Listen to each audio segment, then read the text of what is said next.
RTL. RTL, première radio de France. Vous nous écoutez depuis le bout du monde? Les grosses têtes vous proposent de dialoguer avec elles. Si vous avez l'habitude d'écouter les grosses têtes au bout du monde, alors écrivez-moi. Je vous rappellerai et à la rentrée, nous bavarderons en direct. Inscrivez-vous sur rtl.fr, Rubrique Les auditeurs du bout du monde. pour participer aux grosses têtes en direct sur RTL. Les grosses têtes de Philippe Bouvard, c'est tous les jours de 16h à 18h sur RTL.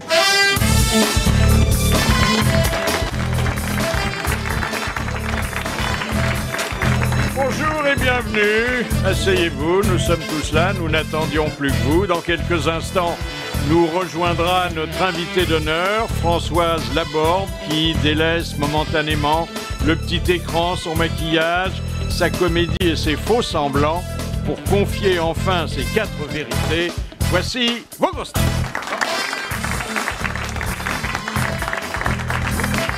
Son grand regret est de n'avoir pu présenter Alice Sapritch à Clémenceau, Jean Amadou. Chaque dimanche, il apporte des caramels, de préférence mous, au président Monory et Poncelet, Jacques Maillot. La culture est aussi bien rangée dans sa tête que le vin dans ses casiers à bouteilles, Jean-Jacques Perroni. Bonjour. Elle regarde la télé avec ses chats, Laurence Boccolini. Il a inventé la télé à chat, Pierre Bellemare.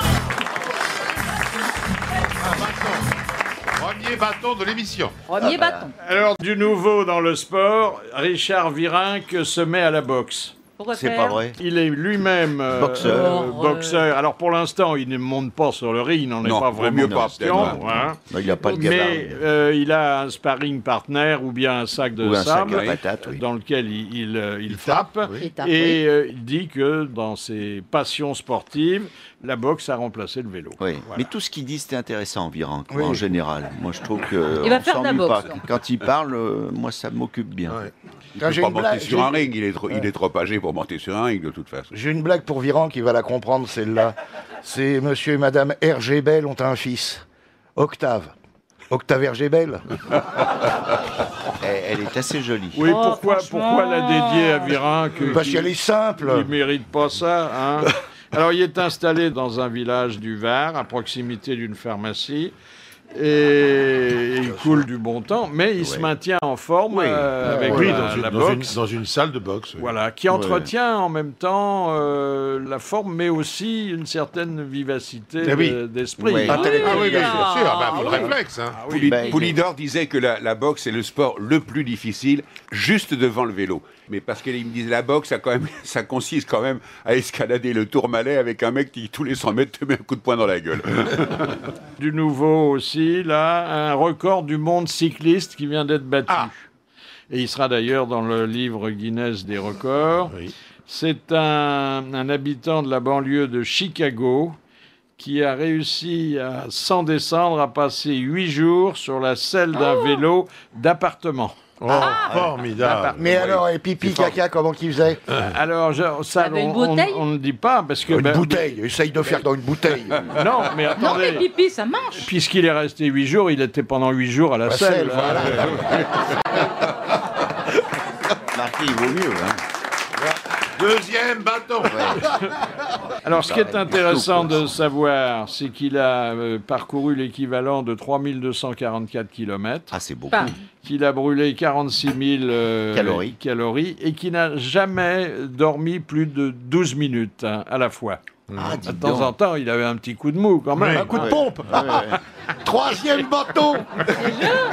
Ah, elle est bonne, celle-là, elle est bonne. Non. Alors, Oui. Ouais, non, il très est bien. costumier du fait, puisque Elle est bonne aussi. Quatrième bâton. son précédent Alors, record d'accord. était de 111 heures. Et, il va- mais, et ce qui est génial, c'est qu'il va nulle part. Non. C'est formidable. il y a le Il est allé nulle part. Non, mais vous avez il y a des le vélos. paysage qui change. Hein. Non, mais vous avez des vélos d'appartement avec un écran. Ah oui, devant bah bon, maintenant. alors là, Ah oui. Oui, donc vous. Ça s'appelle des simulateurs de vol. Vous programmez montagne, plaine. Oui, absolument. Paris, couloir de bus. Voilà. Oui. Écrasé. Écrasé, mort au bout du couloir. Voilà. Hôpital, tout. Vous arrivez dans une maison, vous dites au petit, et ton père, qu'est-ce qu'il fait? Il est au premier, il pédale depuis 3 jours. Oui, ça. Non, ce qui est dommage, c'est qu'il ne pédale pas sur un dispositif qui soit relié à une petite centrale électrique. Bien sûr, Il qui pourrait permettrait de s'éclairer faire un du peu de courant. frais, hein. Créer de l'énergie, oui. Voilà, tout Et à puis fait. EDF achète maintenant, Bien on sûr. peut vendre son Alors, courant. dans notre rubrique On n'arrête pas le progrès, et ça frise le paranormal, on a inventé des jeux vidéo qui vont pouvoir être utilisés sans les mains. C'est-à-dire que le joueur aura des capteurs sur le crâne qui transmettront les ordres à la console. Ah, ça c'est bien. Oui. Oui. Il devient lui-même un robot. Pour la télé, c'est pareil. On pourra changer de chaîne en pensant qu'on s'emmerde devant un programme et tout de suite, le programme changera. Non, mais vous savez qu'on avait... on s'était La dose livré d'emmerdement maximum maintenant, ça va à être ça. des expériences de psychokinèse, c'est-à-dire l'esprit était censé pouvoir déplacer des objets. Bien sûr. Mais bien sûr, moi je regarde Popol et il monte tout seul. Oh, il monte pas très haut, Popol. Celui de ton voisin, tu regardes. Non, le mien. Ah, c'est quand tu le regardes, toi. Moi, c'est quand je regarde ma voisine. Et là, ce sont les activités, les courants produits par le cerveau qui, relayés par des capteurs, vont pouvoir mettre en marche, par exemple, des appareils électroménagers. Mais ça, c'est surtout bien pour les gens à mobilité réduite, par exemple. Oui. Ça peut être une déclinaison. Vous direz par exemple, tiens, vous avez des volets électriques, j'ai envie d'ouvrir les volets. Vous n'appuyez pas sur un bouton, la seule pensée d'ouvrir les volets les ouvre. Vous regardez le volet. Le problème, c'est qu'il ne faut pas avoir une braguette électrique, parce que la fermeture électrique, parce que là, c'est dangereux. Si vous pensez justement. Mais comment peux-tu penser qu'une braguette électrique avec une télécommande? Pourquoi avec une télécommande, ça serait pourquoi formidable. vous n'auriez pas une braguette électrique, puisqu'il y a des femmes qui ont un sexe à pile?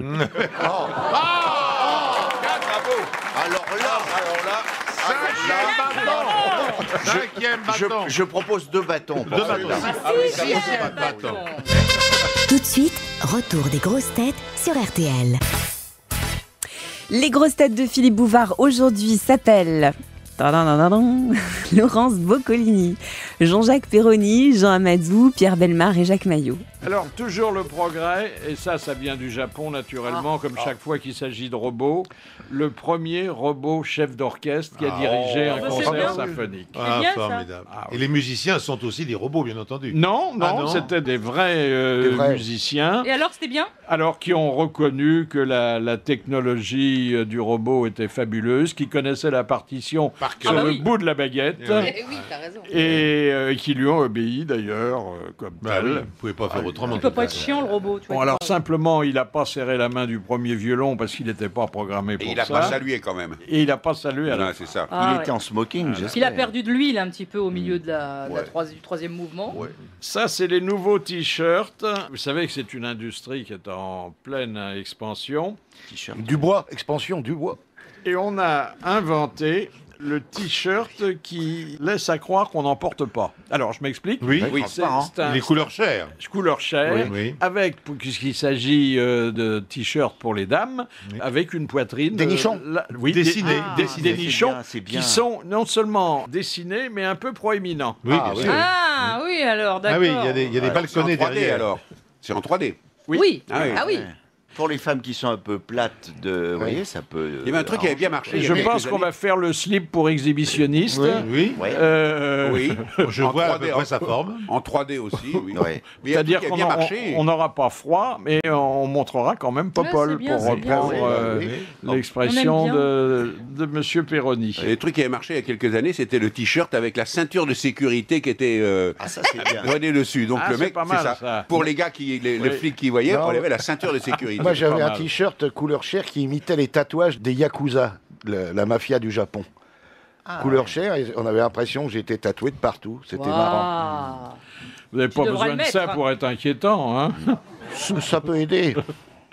Ça, c'est une histoire de gens qui rappelle les démêlés de Pépone et de Don Camillo, mais ça se passe à Grenoble.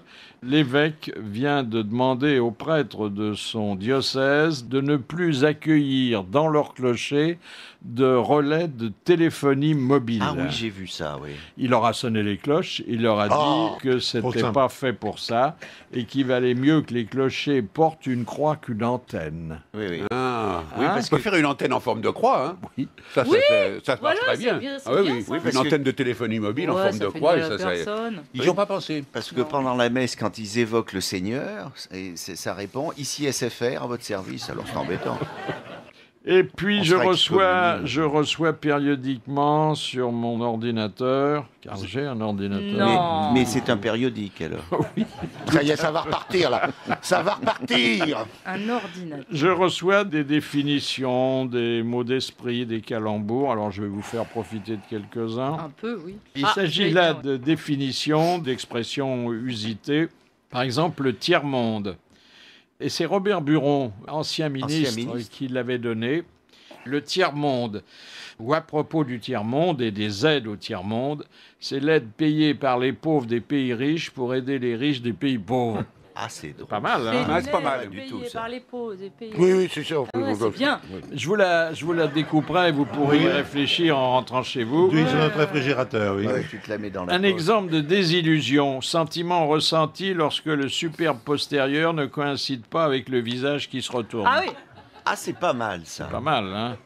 Cela dit, c'est lorsque le visage ne coïncide pas avec le postérieur. Oui, hein? C'est des trucs qu'on peut pas tout de suite comme ça, on n'en profite pas immédiatement. Il faut se replonger dedans. Ouais, c'est ça, c'est exactement ça. Voilà. Quelquefois, vous suivez une personne comme ça pendant 2 kilomètres. Qui a un magnifique postérieur.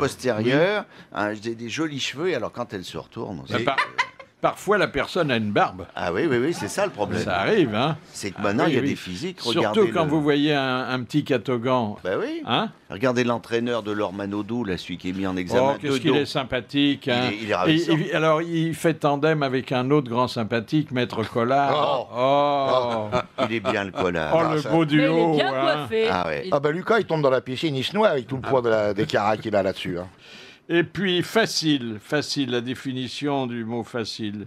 Se dit d'une femme qui a la même morale sexuelle que les hommes. Ah, c'est pas faux, hein. Oui, c'est pas mal vu, ça. Oui. C'est honnête. On est quand même dans un pays où le féminin de Don Juan, c'est nymphomane, hein. Oui. Et puis alors ça, vous allez apprécier, Monsieur Perroni. Oui. Péter. Ah. Éternuer dans ses sous-vêtements. C'est très joli. Oui, ça c'est pas mal, ça. Ah ouais, ça c'est bien. Oui, c'est joli. Oui, c'est bien. Mais c'est bien vu. Qu'est-ce que tu fais? J'éternue dans mes sous-vêtements, c'est joli comme tout. Il y en a qui ont des gros rhumes, hein, parfois. Ouais. Alors là, quand on a la goutte au nez, je vous raconte pas. Ah oui. Les grosses têtes de Philippe Bouvard, 7 jours sur 7. sur RTL. N'oubliez pas rtl.fr pour podcaster les grosses têtes avec aujourd'hui Philippe Bouvard, Laurence Boccolini, Jean-Jacques Perroni, Jean Amadou, Pierre Bellemare et Jacques Maillot. On parlait des Chinois. Les Chinois viennent non pas d'inventer, mais de mettre en pratique ce qui est prévu chez nous d'ailleurs par le code, mais qu'on n'applique jamais, ce qui est la contravention dressée aux conducteurs trop lents. Ah oui. Ah, on peut ici, c'est vrai, on peut, mais c'est rarement fait. Hein, parce que ils provoquent des embouteillages, on est tenté de les dépasser en prenant des risques. Bref, ils sont presque parfois aussi dangereux que des conducteurs trop rapides. Rappelons-nous les petites routes de campagne sur lesquelles brusquement roule une voiture sans permis. Ah oui, les voitures électriques, c'est dramatique. Non, une voiture sans permis, pas forcément électrique. Bon, elle marche à 30 à l'heure, et là, derrière, il y a un tracteur, puis un camion, puis des voitures. Et c'est une colonne de véhicules les uns derrière les autres. Et devant, il y a un pépère dedans.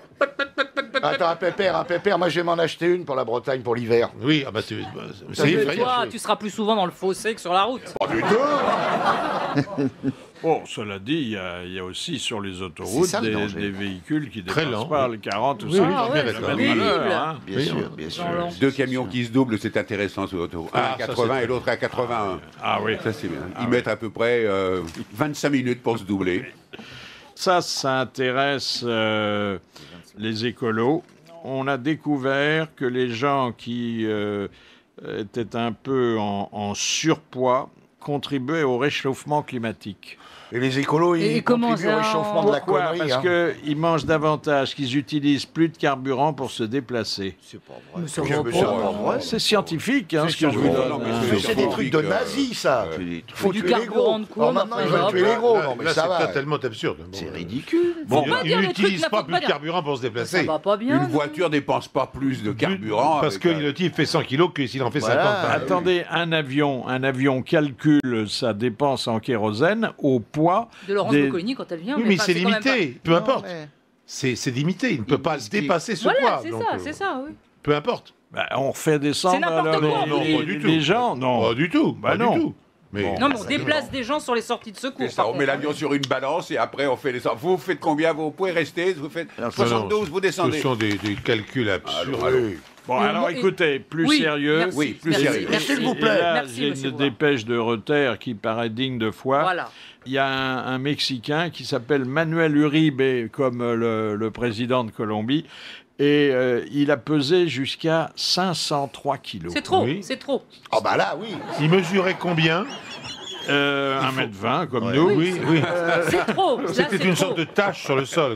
Il faudrait qu'il a perdu combien maintenant? Il a perdu 235 kilos. Oui, mais il est encore très gros. Ah bah ça s'arrose.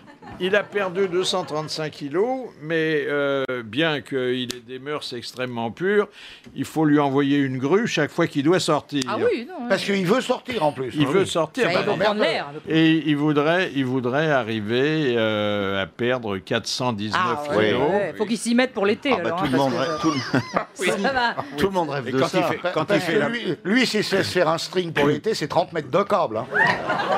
Non, ça va faire juste pour l'été. Quand il fait l'amour, la dame, après, on l'a pas sous la porte. Pas la peine d'ouvrir la porte, on la glisse sous la porte. Il doit avoir une toute petite quéquette. Oh, ça dépend. Bon, il ne doit pas l'avoir souvent. Non. Une saucisse cocktail. Il y a des années qu'il ne l'a pas vu. Peut-être bien. Non, mais c'est pas possible. Il va pisser avec une passe à cornichon. Mais il ne va pas pisser. S'il veut l'avoir, il faut qu'il se mette des rétroviseurs sur les genoux. D'ailleurs, pour moi, c'est déjà prévu. Dans les genoux, quand vous place, il y a des vis pour pouvoir mettre un rétroviseur.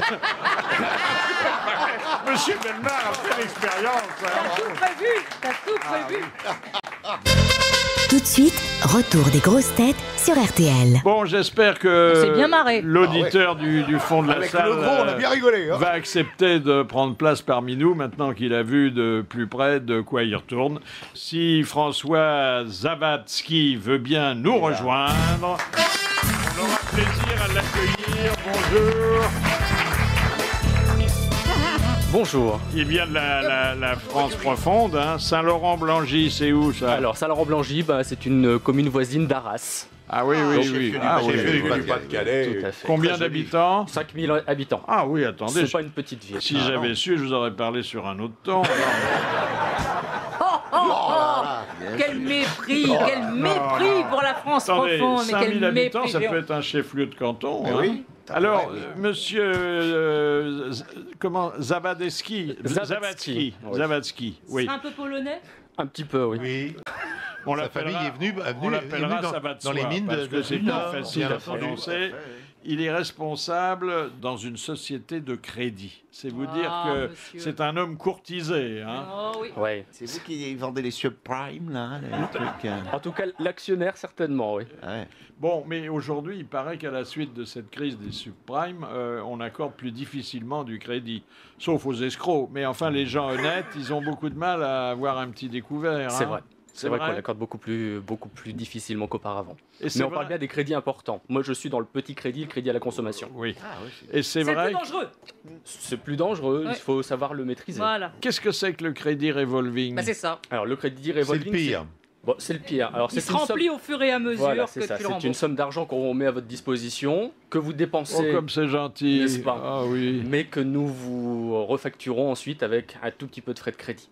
Oui, un tout petit peu. Un tout petit peu. Absolument. C'est-à-dire que très gros frais de crédit. C'est à la limite du taux d'usure parfois. C'est tout à fait ça. Oui. Non, c'est ce qu'il y a de pire. Est-ce que c'est exact cette légende qui veut que les dames qui ont besoin d'un découvert ou d'un crédit fassent du charme à leur banquier? Non, maintenant ça passe par ordinateur. Pour faire du charme, il faut se mettre à découvert de toute façon. Bravo. Un double bâton. Deux bâtons, je propose. Non, mais vous êtes habitué à recevoir des gens qui essaient... Non, vous ne les recevez pas. Non, nous ne les recevons pas. Nous sommes une société qui ouvre des crédits qui sont ouverts en magasin. Ben oui. Vous allez acheter une machine à laver. Vous n'avez pas d'argent. Oui. Le vendeur vous dit, mais c'est pas grave, on va faire un crédit. Passez au petit stand 3, vous asseyez. Il dit combien vous gagnez, vous avez d'autres crédits, machin, vous êtes un couple. Il appuie sur un bouton, monsieur reçoit, enfin la société reçoit la demande de crédit et l'ordinateur dit oui ou crotte. Il dit souvent crotte, l'ordinateur? Oui, il dit souvent crotte, oui. Oui. Mais alors, ça vous enlève des clients? Non, mais parfois, il y a des magasins qui forcent. Alors que vous ne devriez pas l'avoir. Et quand il dit crotte, t'achètes une moto. Et alors, est-ce que vous êtes au courant des autres crédits qu'un demandeur a déjà souscrits? Alors, il y a un fichier central? Aujourd'hui, non. Donc, c'est bien sûr du déclaratif.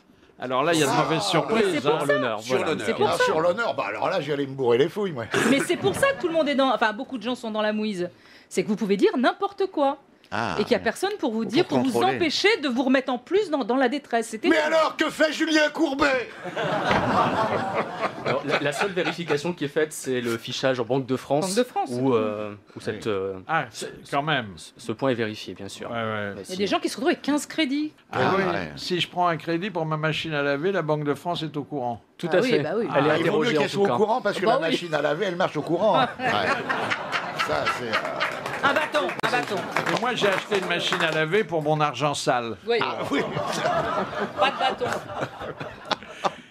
Et on écoute un peu la radio dans les banques?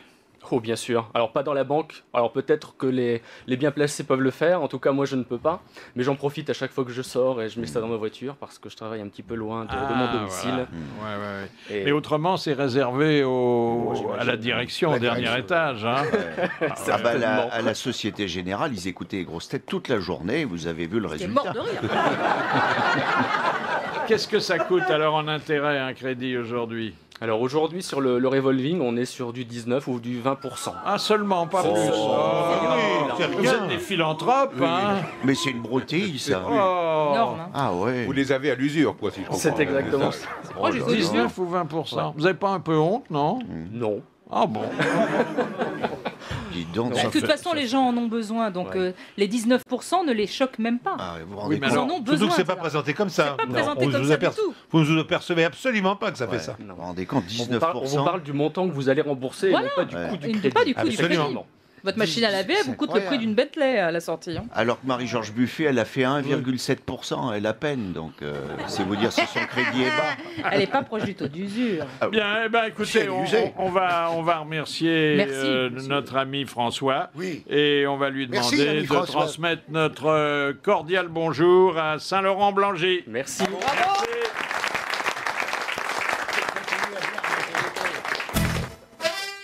Les grosses têtes de Philippe Bouvard, tous les jours sur RTL de 16h à 18h et n'importe quand sur RTL.fr. Derrière le guichet des grosses têtes, rien que des gens auxquels il faut faire le plus grand crédit. Jean Amadou, Jacques Maillot, Jean-Jacques Perroni, Laurence Boccolini et Pierre Bellemare. Et puis, je suis particulièrement réjoui de recevoir une consoeur. Oh, c'est une femme alors. Oui. Quand vous êtes réjoui, c'est une femme. Désireuse de sortir de sa réserve, elle est venue tout habillée, porteuse de sa vérité toute nue. C'est Françoise Laborde.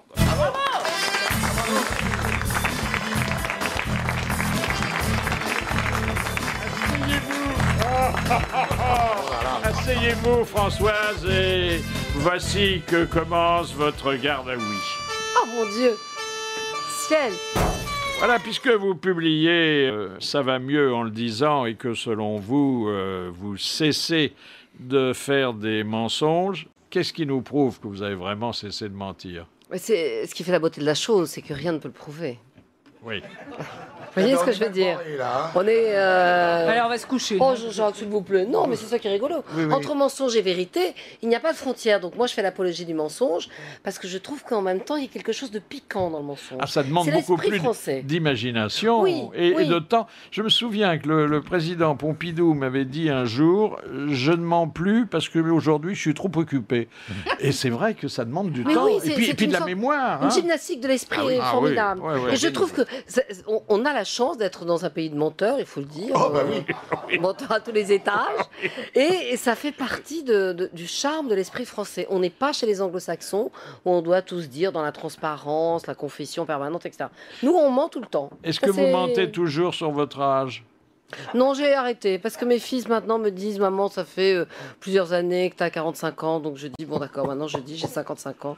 Comme ça, on passe à autre chose. Oui, vous pouvez, mais si vous disiez j'en ai 80, peut-être que là, les gens diraient Oui. Ah, elle est formidable. Mais j'ose espérer que quand je dis j'ai 55 ans, ils disent oh comme elle est bien pour ses 55 ans. Ouais, mais c'est pas ici parce Bon, qu'on est des d'accord, ok. mufles. Non. Je suis pas chez les gracieux. Moi, un jour, j'ai ajouté Je suis pas 10 chez les ans à gracieux, mon j'ai pas de âge. chance. J'ai ajouté 10 ans à mon âge véritable. Et on m'a dit ah ben c'est bien ce que je pensais. Non, c'est pas vrai. Ça, C'était un ami. Ah, ça calme. ça calme tout de suite. Hein. Est-ce que François Bayrou était-il dans votre adolescence commune un bon camarade? François Bayrou, quand j'étais jeune fille, était en effet au conservatoire de Bordeaux comme moi. Et moi, je n'ai pas le souvenir qu'il avait des problèmes d'élocution. Parce que plus tard, on a dit qu'il était bègue comme Miss France. Mais il est. Il est bègue. Oui, oui. D'ailleurs, Ah, ouais, parfois, on retrouve ça quand il est un peu tendu. Ouais, et d'ailleurs, il est comme Miss France, il est dans le yaourt depuis quelque temps. Hein. Et donc, moi, j'entendais François Bayrou qui montait sur scène et qui disait des kilomètres, si je puis dire, d'alexandrin. Et il a gardé cette mémoire extraordinaire et cette musique comme ça du texte, qui fait que c'est un très bon orateur aujourd'hui. Oui, c'est vrai que c'est Comme quoi, ça sert Il d'apprendre n'y a par personne cœur. pour l'écouter, c'est ça qui est con. Hein. Oh, mais ce Jean-Jacques est d'une mauvaise foi extravagante. Non. Pour un bon mot, il marcherait sur le ventre de sa mère. Bien sûr. Bon, c'est bien. Elle est couverte de bleu, mais merde. Mais non, On il peut est- être bon orateur et n'avoir rien à dire, hein. Ça s'est vu. Oui, ça s'est vu aussi. Ah oui. Pourquoi dire que le passage dans les écoles de journalisme tue les plus grandes joies du métier? Parce que je trouve que la joie de ce métier, c'est la découverte et l'ouverture, c'est pas d'être formaté. Et que la meilleure école, moi, parfois, je Faut quand dis même ça. apprendre son métier. Oui, mais quand on lit Alexandre Dumas et qu'on lit La Reine Margot, on a le plus beau reportage sur la nuit de la Saint-Barthélemy qu'on puisse imaginer. Donc je trouve que c'est... Moi, j'ai eu la chance de commencer par la presse écrite, la radio et la télé. Et je trouve que c'est un parcours exceptionnel. Et c'est dommage maintenant que... Tout le monde des ne gamins- commence pas une carrière sur une petite annonce, hein. Oui, c'est vrai. Qu'est-ce que vous aviez publié alors? J'avais publié un truc d'une banalité consternante, genre jeune femme, 25 ans, c'est triché sur son âge, déjà. Oui, mais à l'époque j'avais vraiment 25 ans. Diplômée, DEA, droit des affaires, bilingue, cherche poste à responsabilité par les provinces étrangères. Et vous avez eu une Et proposition? je suis partie à Bruxelles pendant 3 ans. Oui. Vivre la vie rêvée des eurocrates, si je puis dire, ou en tout cas une vie théorique, c'était épatant, parce qu'on faisait des choses intellectuelles qui étaient très Mais stimulantes. enfin, tout pour ça l'esprit. n'amène pas irrésistiblement à la télévision. Non, mais je me suis ennuyée au bout d'un moment. Je parlais des oui. vaches, je ne voyais jamais de vaches. Je parlais de paysans, je ne voyais jamais de paysans. Je parlais de tout sans jamais rien connaître. Donc à un moment donné, je me suis dit, tu vas aller voir ces gens sur le terrain. Et je suis rentrée en France. Et j'ai fait de la radio. Et puis après, je suis passée à la télévision. Mais ça, c'est génial. Parce qu'aujourd'hui, on voit parfois des jeunes qui sortent des écoles de journalisme, qui arrivent le matin et qui font l'ouverture du journal de 20h. Et c'est formidable pour eux. Bah oui, c'est Mais en bien. même temps, ça les tue. Oh, ils Parce ont- que quand on a 17 ans et qu'on a fait ça, Ouais. qu'est-ce qu'on peut rêver de mieux? Ils ont quand même 2-3 ans de bon. Et Ça, la c'est vocation pour le journalisme, vous êtes-elle venue avant ou après y être rentrée? Ça m'est venu par hasard parce que quand j'ai passé cette annonce dans Le Monde auquel vous faisiez référence, c'est une agence de presse qui m'a répondu, mais Bah ça aurait oui. été le Lido, j'aurais peut-être été Ah danseuse nue au Lido. Ah oui, vous seriez toujours en train de lever la jambe. Enfin, j'aurais plus de mal, franchement. Sinon, vous aujourd'hui. auriez été comédienne, finalement. Oui, j'aurais adoré faire ça. Ah bah attendez, alors, vous pas vous très étiez éloigné. avec votre sœur Oui, Catherine. Catherine, parce que bon, il y en a 2 des sœurs Laborde, hein. Bon, sûr. il y en a que 2 ou il y en a plus que... Il y en a une troisième qui est Ah le oui, Bourgès. oui, j'ai l'impression parfois qu'il y en a une douzaine. Et Je n'espère pas qu'elle vienne aussi. il y avait une émulation entre Ah oui. vous sur Ah oui. notamment l'art dramatique. Hein. Ah oui, ah oui. Catherine, elle a fait du cinéma. Oui, mais quand j'étais petite fille, on avait considéré que je serais, entre guillemets, parce que j'étais un peu clown, épître et tout ça, et je voulais absolument faire le conservatoire à Bordeaux. Et donc j'étais partie pour m'inscrire, mais j'étais trop jeune. Et puis un jour, Catherine rentre à la maison en disant « Je me suis inscrite au conservatoire ». Et là, mon rêve était dévasté. J'étais dévastée. J'ai pleuré toutes les larmes de mon corps. Je l'ai haï comme personne ne peut haïr sa sœur. Et voilà. Et elle a fait le conservatoire. Et ça l'aide, le conservatoire, aujourd'hui? Pour faire la météo, sûrement. Sûrement, Ah, oui. ouais, c'est dur, la météo. Oui. C'est difficile, hein, la météo. Ah oui, puis on est en scène, tout ça, il faut se mouvoir. Ah oui. Puis là, il n'y a pas de prompteur, j'ai l'impression. Non, mais elle a une carte en face qu'elle regarde. C'est en direct. En fait, c'est un espèce de contre-miroir. C'est un exercice compliqué. Oui, c'est compliqué. Oui. Non.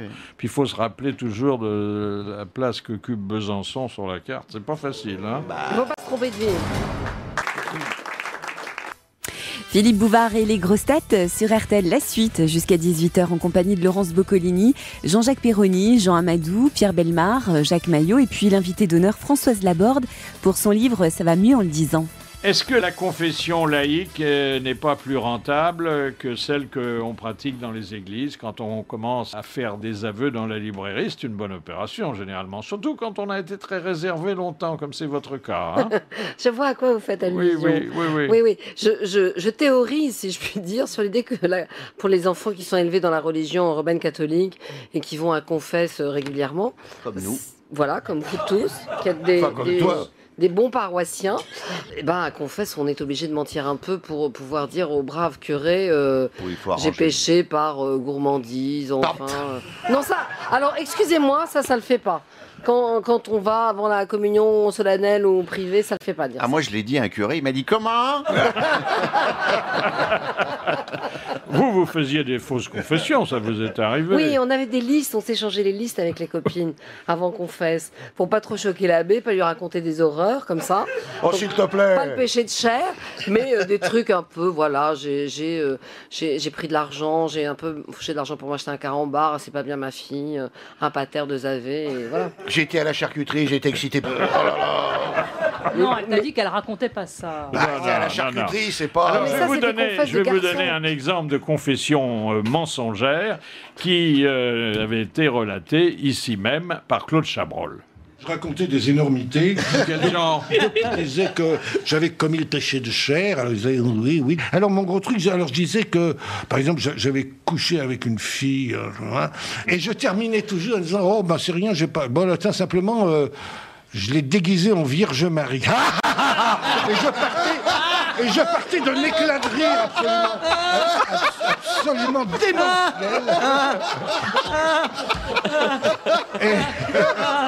Et je sortais. Il devait faire 17 signes de croix pour que... Alors, est-ce que l'usage du prompteur ne prive pas de l'émotion du direct? Enfin, moi je dirais non parce que moi je suis une traqueuse au fond. Donc, vous avez un prompteur, vous, hein? Oui, j'ai un prompteur. Ouais. Mais moi je triche avec le prompteur. Je l'ai vu un jour. Oui, il est très sympathique. Très sympathique. Oui, très sympathique, efficace. Oui. Mais en plus, il sait tout ce que vous allez dire à l'avance. Oui, hein. C'est formidable le progrès. Déjà tout dicté, c'est ça qui est bien. Mais je peux rien les cacher en effet. Mais de temps en temps, l'appareil se bloque pas, non? Si. Alors dites, là, mais vous avez des papiers quand même devant vous. Oui, j'ai les notes. J'ai mes textes écrits, en gros, parce que sinon j'y vois pas. Quelle est la part de théâtre dans un journal télévisé? Oh, je sais pas, ça franchement, je la mesure pas bien. Elle est forcément importante parce que quand on est bon, entre guillemets, à l'antenne, c'est qu'on est bon dans le texte qu'on a écrit. Dans son maquillage, dans ses expressions. Voilà. Mais en même temps, son maquillage, son expression, l'œil qui pétille ou qui est totalement... Comment vous faites les transitions entre deux nouvelles qui n'ont aucun rapport? Vous faites ça avec les paupières comme d'autres consoeurs? Non. Je regarde furtivement mon texte. Et j'enchaîne. Ah oui, un petit furtif. Hein. Ça fait jamais de mal. À la classique, si je puis dire. Quel prétexte invoquent les invités qui font parfois faux bond quand il s'agit de s'excuser? Ça arrive, hein? Il n'y en a pas eu beaucoup, mais il y en a eu 2. L'un a prétexté que son appartement Des avait noms, pris s'il feu. vous plaît, des noms. Ah non, je ne donne pas de nom dans ce Non, style. Non. De toute L'un façon, a comme ils prétexté viennent que son pas, appartement avait pris Quel feu. âge ils font et on va deviner. Et l'autre, qu'il y avait des embouteillages. Monsieur Un Édouard, garçon et une fille. Monsieur Édouard Balladur ne pourra pas venir aux 20h, il a une gastro. Ça ferait bien, ça. Hein. C'est pas lui. Non. Il venait en Les chasse hommes à porteur, politiques... mais Ah non, comme- ils viennent. Ils viennent, hein. Oui, ils se bousculent même. Qui Oui, oui. couche devant Qui la cou- porte. Ah oui, qui Mais je couche crois que devant vous- ma porte. Ouais, on va pas Je citer pense de que vous nom. avez une petite chambre de service pour Jacques Lang, non Puisque Oui. là, il est toujours disponible. hein. Toujours prêt. Bien toujours Non, mais prêt, c'est pas la oui, peine. oui. De toute façon, il est toujours prêt à venir, donc on n'a pas besoin de le loger sur place. Le titre du livre de Françoise Laborde, ça va mieux en le disant, c'est un titre tronqué, hein. Oui. Parce que, en fait, je crois que la formule, c'est Talleyrand. ce qui va sans dire C'est va Talleyrand. mieux en le disant. Oui. Hein. C'est Talleyrand qui disait ça. Talleyrand, au moment de la réunion qui a créé la Belgique et l'ambassadeur d'Angleterre lui a dit bon, mais ça va sans dire. Et Talleyrand lui a dit si ça va sans dire, ça va comme mieux on le disait. Talleyrand, qui était le maire de la petite commune d'Émonvieux en Normandie. Talleyrand, maire d'Émonvieux. Fallait remettre les pendules à l'heure quand même. Sur RTL, la suite des grosses têtes de Philippe Bouvard. Nous allons avoir un invité surprise qui va traiter d'un sujet qui constitue également une surprise. Ah, bah, ça fait 2 surprises. Car il a fait un livre auquel Surprenant. personne n'avait songé jusqu'à présent et qui est une espèce de traité érotique consacré aux pieds des femmes. Alors, vous allez faire la connaissance de Jean-Marc Fonbonne.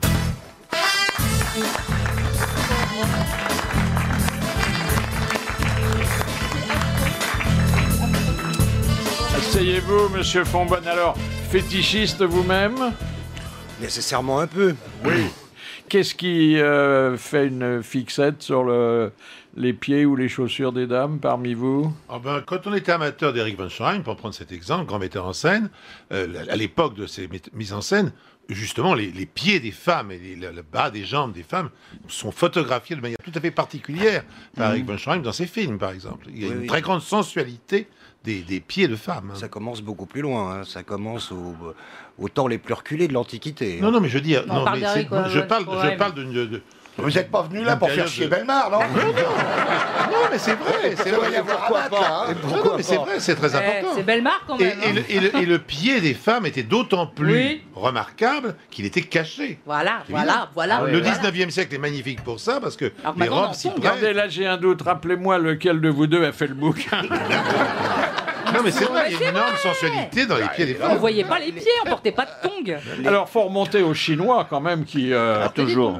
Oui, forcément, bien avant les Chinois, faut remonter aux premiers chrétiens, puisque tous les pères de l'Église interdisent aux femmes de montrer leurs pieds. Ah, ouais.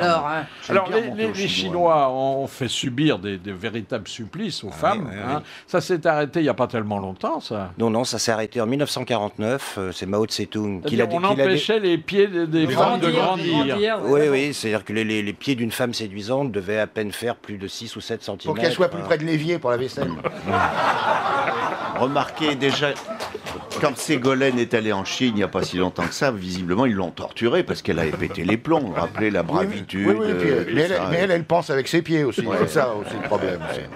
Alors il y a l'expression... Mais ce qui était très amusant dans l'histoire des pieds des femmes, c'est que il faisait ça uniquement pour que la texture et la chaleur, parce que le pied était totalement recourbé sur lui-même, pour que la texture et la chaleur soient exactement la même que celle d'un vagin. C'est-à-dire que comme ça, il pouvait faire des masturbations avec dans le les pied, comme d'autres dans la poitrine, par exemple. Voilà. Ah, oui. Donc tout ça n'est pas tout à fait innocent. Non, mais enfin, cela dit, ils n'ont pas abusé du truc parce qu'ils sont quand même 1,5 milliard. Hein. Il est rare qu'on procrée l'expression à prendre cet son pied endroit-là. viendrait de là, alors. Non, l'expression prendre son pied vient du partage des pirates. Des attaques en mer, puisque tout butin était disposé en part de 33 cm et demi, qui était l'unité de mesure de pied de Charlemagne. Et donc prendre son pied, c'était prendre sa part. On se couchera pas débile. 33 cm. Moi, je prends mon pied, mais avec un truc de moins de 33 cm. Ça, j'étais sûr, mon petit Jacques, que tu ne laisserais pas passer. Mais on mettra pas de bâton. Il faut avoir de la mesure en tout. Je trouve qu'il n'y a pas de fétichisme mâle. Hein. Il n'y a de fétichisme que mâle, je veux dire, oui. Ouais. C'est-à-dire que les femmes ne font pas le même transfert sur les pieds des hommes. Hein. Non, mais sur rien du tout. Les femmes, il n'y existe pas de femmes fétichistes. Si, Mais si, si, enfin. mais si, avec le gant à vaisselle. Ah, si, une femme qui a des problèmes de pied, elle finit par être folle de son corps. Hein. Oh non, pas de bâton. Maintenant, on devient de plus en plus difficile, c'est normal. Là, on Oui. tacle là maintenant. Pourquoi le pied de l'homme peut être assez beau? On en a sculpté qui étaient très... Ah ben les pieds beaux, Oui, il y en parce a. que nous, Les on a, pieds on beaux. a- Oui, mais enfin, Ouais, parce que nous, on a les gosses, le travail, le RER, le ménage à faire. On n'a pas que ça à faire que de se focaliser sur les pieds des mecs. Voilà. Dites donc, vous dites que Rimbaud fut un fétichiste de la chaussette sale. Oh Philippe. Oui, il a un texte qui s'appelle Timothy Labourdette, qui est l'histoire d'un séminariste très amoureux d'une femme qui lui offre une paire de chaussettes. Elle se refusera toujours à lui, mais lui, par amour, portera les chaussettes pendant plusieurs années. Ça fait, oui. Donc, plusieurs années, c'est long. Ah oui, pour surtout, des chaussettes. Même pour des chaussettes courtes. Hein. Ah, dites donc, c'est fou, ça. Alors. Ouais. Ils sont un peu dérangés, tous ces gens-là, non? Bon, plus ou moins, mais en fait, de toute façon, ils ne font de mal à personne. Hein. Non, c'est vrai. Alors, il y a eu des différentes étapes dans ce fétichisme. Il y a eu l'invention des talons hauts. Oui. Vous vous rappelez d'ailleurs le mot de Sacha Guitry, hein? Une femme qui met des talons hauts est une femme qui en a assez d'être embrassée sur le front. Ah, c'est joli. Hein? Oui, c'est très beau, ça. Et il y a eu les talons aiguilles. Ça remonte à quand, les talons aiguilles? Ah, l'origine du talon aiguille, en fait, c'est les premiers talons hauts que porte Catherine de Médicis à Marseille avec son mariage avec Henri II. Elle fait inventer un talon amovible par des bottiers de Florence. Elle le met le jour de son mariage. Elle a 14 ans quand même à l'époque. Et tout d'un coup, la cour adopte, et de manière définitive, les talons. Et alors le talon aiguille, lui, il est inventé pour Dior par Roger Vivier. C'est marrant. Et puis le soir, elle les range dans le buffet, le buffet d'Henri II. Quoi. Voilà, très bien. Pas de bâton, non? Non. Allez, pas de bâton. Alors, il y a eu des accidents avec les talons aiguilles. Hein. Ah oui. Il y a eu des accidents, oui. Dans les bouches de métro, surtout. Et puis ça abîme, ça défonce les parquets dans les Les musées. parquets dans les musées. Dans les Ça, musées, oui. À un moment, c'était interdit, ça l'est plus. Non, mais le régent Philippe d'Orléans est devenu borgne Ah oui, c'est vrai. parce que dans une séance de galipette, la duchesse de Sabran lui avait enfoncé un talon aiguille dans l'œil. Ah ben non. C'est bien fait pour lui. Elle a enlevé ses chaussures aussi. Et vous avez vu à la On va montée, pas au lit avec ses chaussures. à la montée des marches du festival de Cannes, Jeanne Moreau a perdu sa godasse. C'est pas vrai. Ah si. Elle n'est pas prête de retrouver chaussures à son pied. C'était une mule alors, c'était une petite mule. Oh, mais non, c'est une femme très intelligente. Je viens de perdre ma tombe. Alors, le talon haut, quand même, il n'a pas été fait d'abord pour marcher, mais pour mettre en valeur le galbe de la jambe. Absolument. Oui. Le galbe de la jambe est pour aussi donner une taille que les femmes n'avaient pas. Bah oui. Ah oui, Tu oui. perds 4 kilos si tu bah prends oui. un peu de hauteur. Oui. Mais ça, les hommes portent aussi des talonnettes, il paraît. Oui, à l'intérieur ou extérieur. Il paraît, oui, on m'a dit. Les deux, parfois. Les deux, parfois, oui. Ah, oui, On ne cite personne. C'est mais, une très jolie Non, mais invention. je le vais talon, vous dire. le talon haut, C'est vraiment le talon haut a très aussi belle une autre invention que ces fonction. petites talonnettes. C'est que le talon haut raccourcit le pied. Or, depuis toujours, l'idéal du pied féminin, dans toutes les cultures, c'est le pied petit. Ah oui. Ah. Donc, et non pas le pied paquet. Ah, moi, je Et sais non pas, pas oui. le pied paquet, non. C'est un petit pied Un petit mutin. D'ailleurs, quand on va à Hollywood, tu sais, là où il y a les traces de mains et de pieds, tu mets tes pieds dans les traces des actrices des années 30, mais c'est minuscule. Oui, C'est du 31. Non, pas du 31, mais les grandes stars d'Hollywood chaussaient entre du 33 et du 36 Ah, c'est maximum. petit, hein. C'est Ouais, petit. Mais il y a un 33, truc c'est petit. significatif, c'est le musée de la chaussure à Romans. Ouais. Et quand on voit les chaussures du XVIIIe siècle, alors là, les gens avaient des Ouais, pieds ouais, d'enfant, ouais, quoi. ouais. Notamment la comtesse de Castiglione, qui était la maîtresse de Napoléon III, elle passait pour avoir les plus petits pieds de la cour. Voilà, c'est une histoire de pied à pas mettre dans toutes les mains. Et il faut remercier doublement l'auteur d'avoir abordé un sujet qui, sans lui, n'avait jamais été traité. Bah, hein. Il y a À ma connaissance. Moi j'ai un oignon qui fait pleurer mon œil de perdre. Doris racontait l'histoire du mec qui va chez le psychanalyste et qui lui dit je suis amoureux d'une éléphante. Il dit monsieur, bon, vous pouvez pas continuer comme ça, il va falloir faire quelque chose. Vous croyez qu'il faut que je rompe? Ah oui, il faut rompre, absolument. Ah bon? C'est pas que je pourrais refourguer une énorme alliance. Voilà, on remercie Jean-Marc Fonbonne et on vous renvoie au pied des femmes. Oh oui. C'est une position d'ailleurs Très agréable. très très agréable. Merci.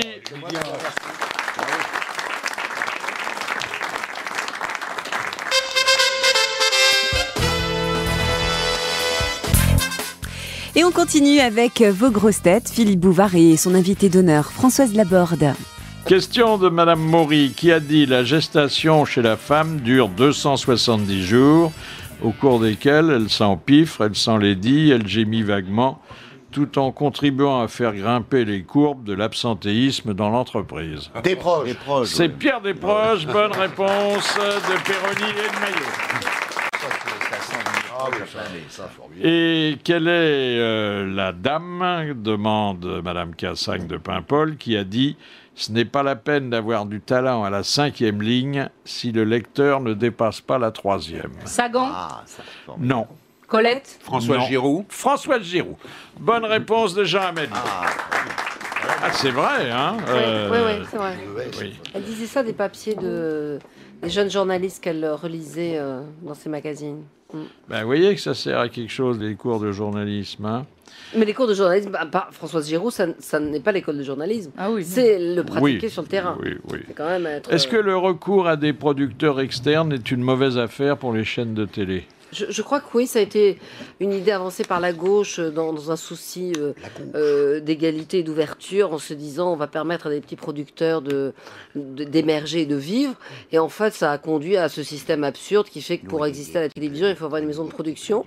Et donc, nous sommes trouvés, entre guillemets, dans la situation où on paie le locataire qui occupe l'antenne, en quelque sorte. Oui. Au lieu que ce soit lui qui paye le loyer. Oui, c'est vrai. Donc on a un système absurde, mais qui a permis à certains de s'enrichir, et c'est tant mieux. Et pour autant, ça n'a pas ouvert à la diversité. Jean-Luc Delarue, peut-être. Eh oui, monsieur. Je vois de qui vous parlez, il y en a d'autres. Hein. Dans toutes les chaînes. Celui qui fait rire quand il prend l'avion. Parce que nous, on est des petits producteurs, on ne s'est pas enrichis. Hein. On est des tout petits producteurs. On fait de la lentille à côté du Puy-en-Velay. On est des tout petits producteurs. On fait de la lentille du Puy. C'est pas terrible. On a parmi nous quelqu'un qui a réussi à racheter la presque totalité du Périgord. C'est vrai.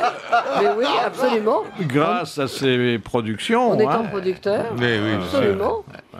Et il ne dit rien d'ailleurs. Non, moi je ne dis rien. Il écoute, il est consterné. Extrêmement discret. Tu as passé la première partie de ta vie à vendre et après tu as tout racheté. Oui. C'est formidable. J'ai fait partie de cette période de la télévision où il n'y avait pas de producteur de télévision, bien entendu. On se disait producteur parce qu'on était l'inventeur de l'émission. C'était un titre. Et parce qu'on vous donnait l'enveloppe à gérer. Et on ne gagnait pas sa vie du tout à la télévision, on la gagnait à la radio. Voilà. Ah oui. On gagne beaucoup mieux sa vie à la radio qu'à la télévision. Ah, c'est pour ça que De Gaulle est parti à Londres. C'était en fait, la télévision était notre affiche. C'était notre publicité, c'est vrai, sincèrement. Est-ce que vous avez de la peine, vous qui détestez le sport, à lui faire une place dans vos journaux ? Oh ben non, il faut que chacun y trouve son compte. Oui, mais enfin, vous en parlez, mais sans enthousiasme. Hein. Non, mais c'est vrai que ça me demande beaucoup d'efforts. C'est ce qu'il y a de plus difficile. Ça se sent, vous voyez. Je comprends rien. Il faut retourner au conservatoire. Je sais jamais qui fait quoi. Et dans mes pires souvenirs, c'était la Coupe du Monde de football. Parce qu'il fallait que j'interviewe des sportifs. Oh. Et alors, ce qui est terrible, c'est que vous pouvez, vous tromper sur le nom d'un ministre. Tout le monde vous le pardonne. Mais si vous trompez sur le nom d'un footballeur, votre réputation est ruinée. Et puis en plus, moi, j'ai appris un truc qui s'appelait le tacle par derrière. Je pensais que c'était une position de Kamasutra. Et pas du tout. Bravo. Pas du tout. On m'a dit non, c'est un truc interdit. Bon. Et donc j'étais obligée de dire non, maintenant vous avez interdit. Que les positions du Kamasutra exigent des cartons rouges quand même. Mais il fallait que je prenne l'air absolument pénétré, si je puis dire. Bravo. Tu t'enfonces. Non mais franchement, je suis entourée de beaux esprits, alors voilà. Vous avez une influence déplorable sur moi. Et donc, c'était extrêmement difficile. Et en plus, parfois, le sportif, à la différence de l'homme politique, est un peu mutique. C'est-à-dire qu'il a tendance à répondre par oui, par non. Peut-être. Et puis, les questions sont forcément les un plus peu... bavards. Oui, mais les questions sont forcément un peu non, niaises. Quoique, ils ont quand même appris... Oui. Non, ils ont appris à s'exprimer. Oui, il y en a qui sont bien. Sauf, j'ai mis une différence pour les rugbyman. Parce que dans le rugby... je sais pas pourquoi, en dehors du fait que c'est un sport que j'adore, mais il y a une façon de théoriser le jeu, le sport, qui est très particulière à ce sport. Vous avez été déçu par Chabal? Et tous les entraîneurs... Vous l'avez reçu, Chabal? Non, j'ai pas reçu Chabal. Non. Mais Chabal, c'est un phénomène... Ah c'est bah bien. oui, c'est un phénomène pileux d'abord. Oui, oui, Hein, oui. c'est parce que vous Oui. êtes Non, mais du les Non, mais rugbymen... Chabal, il n'est pas du sud-ouest en plus. Non, mais les rugbymen ont toujours été plus faciles à interviewer depuis toujours parce que les rugbymen, c'était pas du rugby professionnel, ils avaient tous un boulot à côté, ils étaient pharmaciens, ils étaient kinés, ils étaient agriculteurs, donc ils avaient une conversation. Quand vous avez des footballeurs qui sont depuis l'âge de 8 ans dans des écoles de foot, qui ne connaissent que le foot et qui ne vivent que du foot, moi pour avoir fait des interviews, c'est à se pendre. C'est-à-dire, vous en avez strictement... Non, mais c'est à se pendre. Il y a quelques rugbyman. Ils sont très gentils, mais ce sont des gosses. Ouais. En colo. Alors que quand vous entendez Daniel Herrero, vous pouvez avoir des conversations sans fin avec lui, parce qu'en effet, il y a tout qui est théorisé. Ah, puis là, un beau bandeau à la télé, ça fait bien. Moi, par contre, j'ai une expérience tragique. Lorsque je suis arrivé dans le charmant village où j'habite maintenant, pour me faire plaisir, on m'a dit, est-ce que vous voudriez être président d'honneur du club de rugby? Et j'ai dit, mais bien sûr, j'adore ce sport magnifique. Bon, et à partir de l'instant où j'ai été président d'honneur, quasiment l'équipe a disparu des classements. C'est là, c'est là où tu as racheté le Paris Saint-Germain. Deuxième erreur. BNP Paribas présente un amour de banque pour le commerce de proximité. Le banquier, lui aussi, est un commerçant de proximité. Son agence, ses clients, tout lui rappelle la réalité. Il a beau s'en défendre, parler de l'avenir du libéralisme, gloser sur les dérives du capitalisme, c'est bien l'économie réelle qui est son horizon. Prêter de l'argent au commerce local aide à garder raison. Chez BNP Paribas, nos 2200 agences accueillent à bras ouverts tous les commerçants de proximité. Rendez-vous sur unamourdebanque.com. BNP Paribas, la banque d'un monde qui change. Les grosses têtes sur RTL et RTL.fr, Philippe Bouvard et Laurence Boccolini, Jean-Jacques Perroni, Jean Amadou, Pierre Bellemare, Jacques Maillot et puis l'invité d'honneur aujourd'hui, Françoise Laborde, pour son livre « Ça va mieux en le disant ». Est-ce qu'il n'est pas douloureux de vous comparer lorsque vous êtes sur un plateau de télé à un lapin pris dans les phares d'une voiture? Non. Enfin, j'espère ne pas l'être, mais parfois ça peut arriver. L'expression, moi, je l'ai lu sous votre plume. Hein. Oui, parce que parfois on est happé comme ça par le trou noir de la caméra, et donc il faut se retenir et rester vivant. Mais je crois que bizarrement, même si c'est un objet comme ça, froid la caméra, quand on pense qu'on parle à quelqu'un derrière, de l'autre côté, quand on pense aux téléspectateurs, il y a quelque chose de soi qui transparaît. Enfin, j'ose espérer. Pour quelle raison voit-on toujours les mêmes invités à la télé? Parce que certains sont extrêmement opiniâtres et téléphonent beaucoup. Et à la fin, on finit. Ils vous ont à l'usure alors? Un peu, oui. Oui. Enfin, il y a ceux qu'on invite aussi parce que ce sont, comme on dit, des bons clients. C'est vrai. Parfois, ce sont les mêmes, mais pas forcément. Parfois, il y en a qu'on oublie, qui sont des bons clients, mais que voilà, ils ont plus de discrétion que d'autres. Donc, on se rend compte que c'est injuste. Et par bonheur, de temps en temps, il nous arrive de faire le point et de dire mais pourquoi on n'a pas invité un tel depuis longtemps, ou pourquoi un tel est venu ou une telle. Trop souvent. Enfin, il arrive que vous invitiez souvent quelqu'un quand il est ministre, puis le jour où il n'est plus, vous l'oubliez. Hein? Ah non, pas moi. Moi, je pratique pas ça. Ah, vous invitez les anciens aussi? Oui, moi j'aime bien inviter, justement. J'aime bien le côté coup dur, on invite quand même. Ou bien pas encore connu, on invite quand même. Mais c'est vrai qu'il y a un truc terrible à la télévision, c'est que quand l'invité est puissant, il y a une forte délégation. Ah, alors attendez, j'allais vous poser la question. Est-ce qu'on reconnaît l'importance d'un invité au nombre de directeurs qui sont à la porte pour l'accueillir? Incontestablement, oui.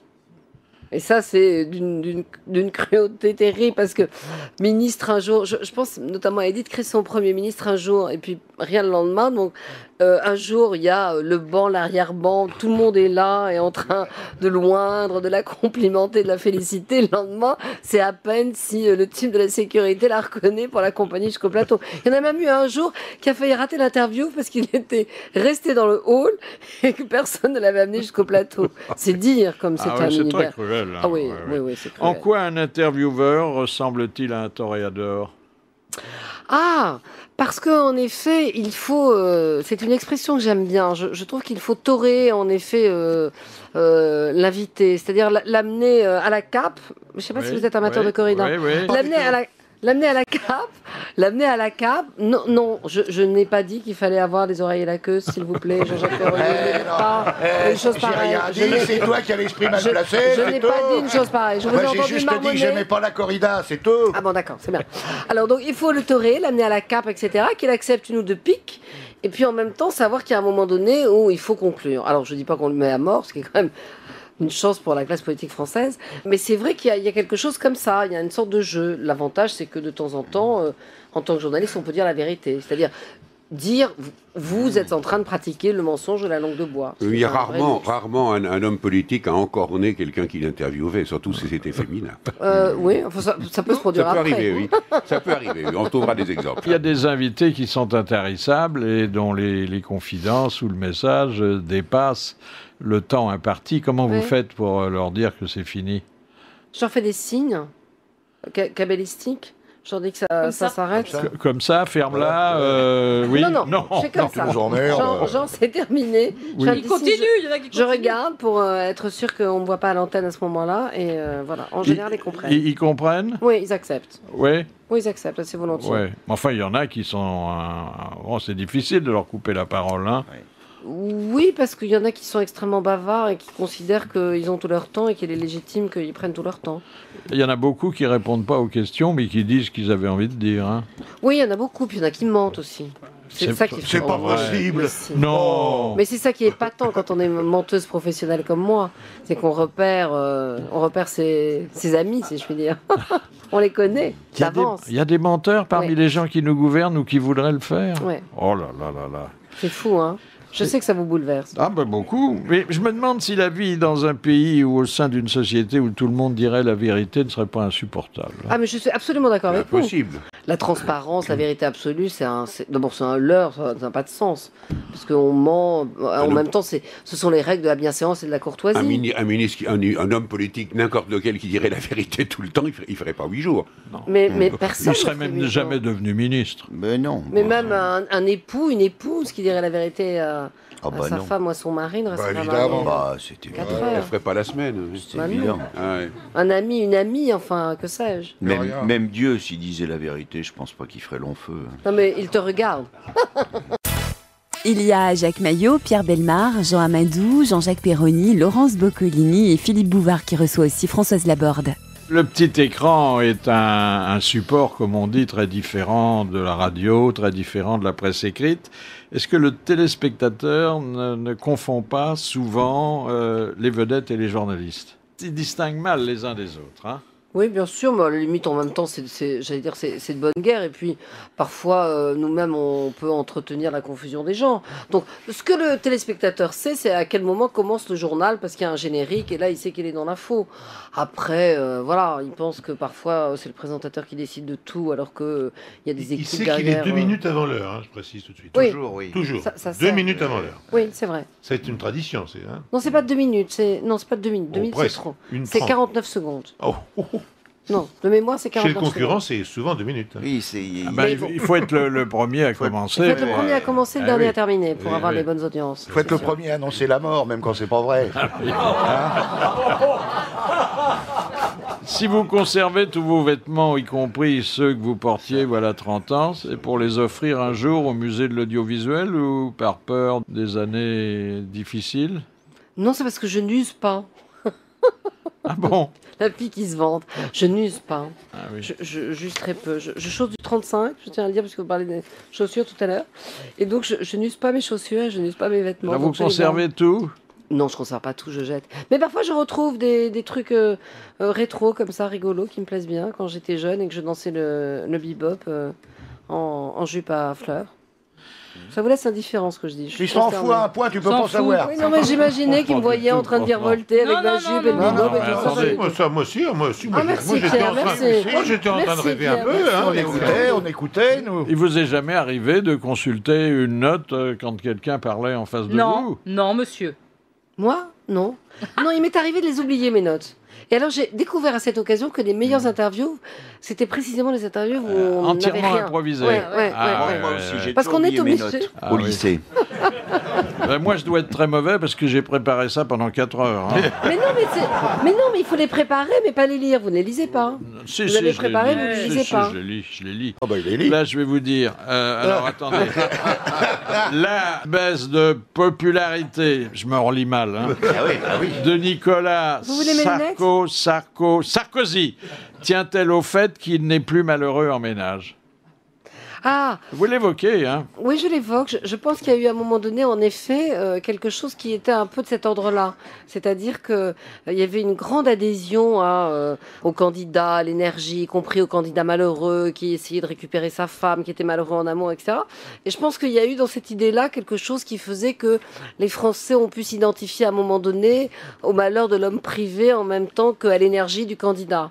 Et c'est vrai qu'une fois qu'il est... C'est-à-dire qu'en étant cocu, on a droit à tous les suffrages des autres cocus. C'est qu'on est dans la souffrance, quoi. Beaucoup de Français. On ne paye pas plus d'impôts que les autres. Non, mais on se dit qu'il en... Je pense que malgré tout, on est dans un pays où, même si on est content d'avoir un président jeune et dynamique et tout ci et tout ça, machin, on a l'idée qu'on n'est pas à l'Élysée pour être heureux. Pour être heureux. Et qu'il y a une dimension sacrificielle et qu'en effet, il faut souffrir sur l'autel de la nation. C'est le vieux truc de l'armée, ça t'a signé, c'est pour en chier.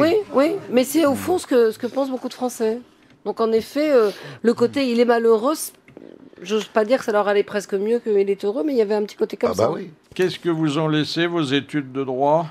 Qu'est-ce que m'ont laissé mes études de droit? Un vieux code civil que j'ai perdu et qui doit être quelque part au fond du grenier. Ah oui, mais ça sert après le droit, non? Non, ce qui est très intéressant dans le droit, c'est qu'on se rend compte que le droit est tordu. Oui. Si je puis dire. C'est quand même la meilleure école. Le droit est tordu, c'est bien. Mais oui, c'est fait pour ça le droit. C'est-à-dire qu'il faut connaître la règle et on vous apprend comment la contourner, travailler sur le réel, mettre en scène les faits pour qu'ils soient différents. Voilà. Et ça, c'est une culture, c'est une forme de tournure d'esprit qui est très intéressante. Quel type de courrier recevez-vous à la télévision? Quelquefois des lettres antipathiques du genre... vous minaudez, vous êtes ridicule, je sais pas quoi, et puis le plus souvent des lettres sympathiques, des gens qui m'écrivent pour me dire vous êtes épatante, formidable. Est-ce qu'on pourrait se voir un soir? J'ai dit à mon assistante qu'elle jette. Il y a des propositions aussi, non? Non, il y a des lettres un peu comme ça, lestes. Un peu. Hier soir, vous parliez, j'étais en train de me mettre. Non, c'est pas ça. En vous voyant, je comprends pourquoi il y a une glace sur mon téléviseur. Non, c'est hier soir, vous portiez un corsage extrêmement ouvert. J'imagine. Ils sont sensibles à ça. Ils sont très sensibles. Il y en a même qui ne mettent pas le son. Mais ils sont tout aussi contents. C'est ça qui compte. Oui, mais ils vous attendent. Moi, je suis pour le bonheur du téléspectateur. Avec ou sans son. Même s'il le fait de lui-même. Quand on faisait l'émission avec Catherine Anglade, il y a un mec, toutes les semaines, il envoyait à Christine Fabrega, cette délicieuse femme qui était Christine Fabrega, il lui a une photo sur Polaroid, que je vous laisse imaginer, prise par lui-même, en disant « Regarde dans quel état tu me mets ». Et ça la traumatisait complètement. C'était un peu Polaroid. L'idée que le mec la regardait quand elle était en direct, ça la traumatisait complètement. Oh, le mot est joli. Il arrive qu'on vous attende à la sortie de la télé? Je crois pas, non. Enfin, j'ai pas remarqué, mais moi, j'y vois rien, donc je fais pas attention à ça. Oui, mais enfin, bon, s'ils ont les mains en avant, vous finissez par... Non, pas à ce point-là. Pas à ce point-là. Elle peut avoir la malaise. Vous dînez avant le journal du soir? Non. Non, je fais la sieste. Ah, vous faites la sieste? Ah oui, je suis une grande siesteuse. Je trouve que la sieste... Dans la loge? Non, dans mon bureau. J'ai un jour fait livrer un... Ah, vous êtes une vraie fonctionnaire. J'ai acheté un canapé. Oh, mais non, mais je fais ça à l'heure du repas. J'ai acheté un canapé à la Redoute que j'ai fait livrer. Et le livreur était absolument sidéré. Je lui ai dit, vous l'installez là. Et je dors entre 13h30 et 14h30, une heure. Oui. Avec un bonheur sans égal. Est-ce qu'il faut aller le ventre vide à la télé? C'est mieux, parce que si on se met à rôter à l'antenne...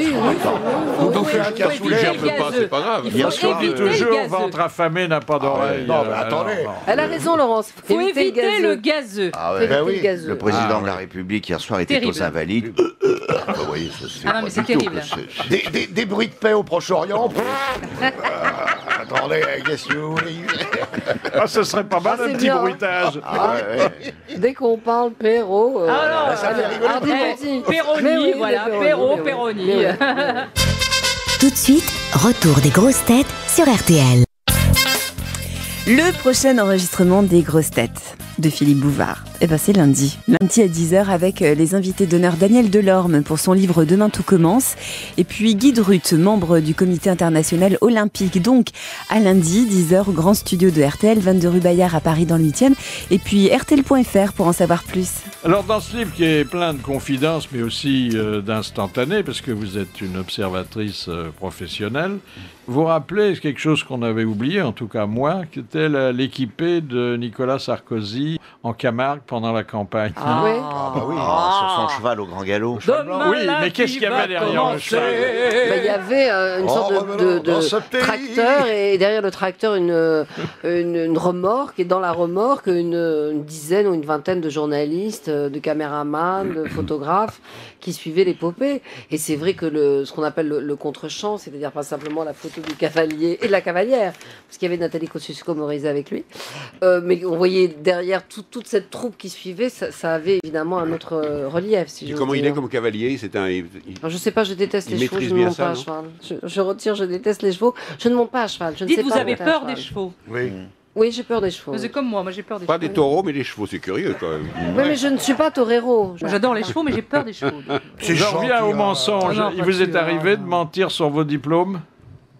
Ah, non, il m'est pas arrivé de mentir sur mes diplômes, mais c'est vrai que je me suis trouvée aux États-Unis dans une université très chic, à passer 6 mois, et quand je suis rentrée et que j'ai mis stage dans l'université de Washington and Lee University, c'est devenu, dans je ne sais quel, pas de mon fait, master de machin. Et donc, bon, j'ai pas démenti. Oui. C'est pas glorieux en même temps. Non, c'est pas méchant. En même temps, comme je parlais mieux anglais que la personne qui m'interviewait sur la question, j'ai pas posé la question non plus. Marquez, nous, on peut pas mentir sur nos diplômes, en tout cas. Hein. On est pénard de ce côté-là. Hein. C'est-à-dire qu'on pourrait mentir, mais qu'on n'est pas crédible. Parce qu'une fois, Philippe, vous avez marqué anglais couramment. Et alors... Oh ouais, qu'est-ce qu'on a ri ce jour-là? Je parle l'anglais courant parce que j'ai jamais pu le rattraper. À propos de mensonges, on a un joli témoignage de Michel Galabru qui fait porter aux femmes principalement ce chapeau-là. Tout le monde joue, hein. D'ailleurs, dans la vie, tout le monde joue. Il n'y a que... Même Dieu joue, puisqu'il fait des décors étonnants. C'est la fleur qui s'ouvre pour attirer l'insecte et puis qui se referme pour le bouffer. Et la femme, avant de se faire épouser, elle a un jeu. Elle ment. Elle a un tout théâtre, parce qu'après... Vous lui offrez un café, elle dit « Non, monsieur ». 2 ans après, et mon vison, il arrive.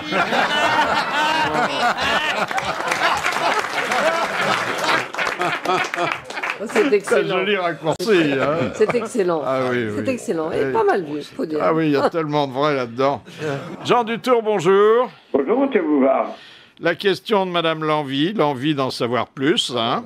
Oui. Avec quoi l'archange Raphaël suggéra-t-il de frotter les yeux de son père pour lui rendre la vue?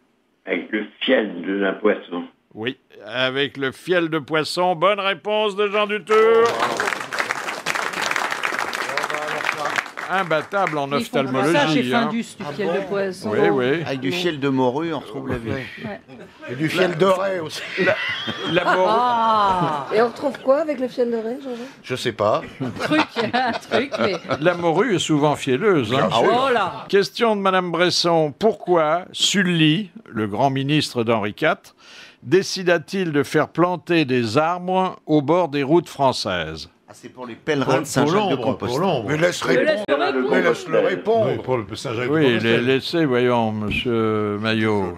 C'est très désagréable. Hein. Ils sont enfantins. Très désagréable. Il y a de tellement belles allées de platane dans le Gers. Pour permettre à un ministre socialiste de les couper, Gavani, qui les a fait couper plus tard. Bon, alors dites donc, monsieur Dutour. Bah, je peux pas en placer une. Ah oui. C'est fou, hein. Dites à monsieur Maillot ce que vous pensez de sa discourtoisie. Le maillot est parfait. Il était pas... bon, bah voilà. Il vous coupera encore. Il y a rien à faire. Hypocrite en plus, hein. Bon, merci quand même et à demain. À la bonne vôtre.